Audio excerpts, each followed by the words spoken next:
এই ছোট্ট ক্রিয়ার মাধ্যমে আপনার জীবনের সব সমস্যার সমাধান হয়ে যাবে।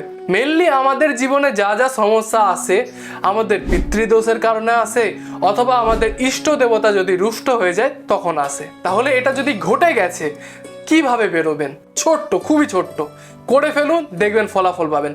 তবে জানার আগে যারা যারা তারাপীঠে গেছেন অবশ্যই কমেন্ট সেকশনে জানিয়ে দিয়ে যাবেন। আপনি অনেকটা সাদা সর্ষে বাজার থেকে কিনে নিয়ে এসে বাড়িতে রেখে দেবেন। স্নান করার পর একটু সর্ষে হাতে নেবেন, এরপর 4টে মন্ত্র আপনাকে বলতে হবে। ওং পিতৃ দেবতাভ্যো নমঃ, এরপর হচ্ছে ওং কুল দেবতাভ্যো নমঃ, থার্ড হচ্ছে ওং ইষ্ট দেবতাভ্যো নমঃ, লাস্ট হচ্ছে ওং সর্বদেবায় নমঃ। এরপর সেটিকে নিজের মাথায় অ্যান্টি ক্লকওয়াইজ অর্থাৎ বাম দিক থেকে ডান দিকে 7 বার ঘুরিয়ে পিছন দিকে ছুঁড়ে ফেলে দেবেন। ছুঁড়ে ফেলে সেটিকে না দেখে বাড়িতে ঢুকে যাবেন। হ্যাঁ, অবশ্যই ক্রিয়াটি আপনার মেইন গেটের সামনে দাঁড়িয়ে করতে হবে। দেখবেন যা যা বাধা আপনার পিতৃদোষের জন্য লেগেছিল, আপনার ইষ্ট দেবতা অথবা কুল দেবতার রুষ্টের কারণে লেগেছিল, তাহলে তিনি আবার আপনাকে ভালো ফলাফল দিতে শুরু করবেন।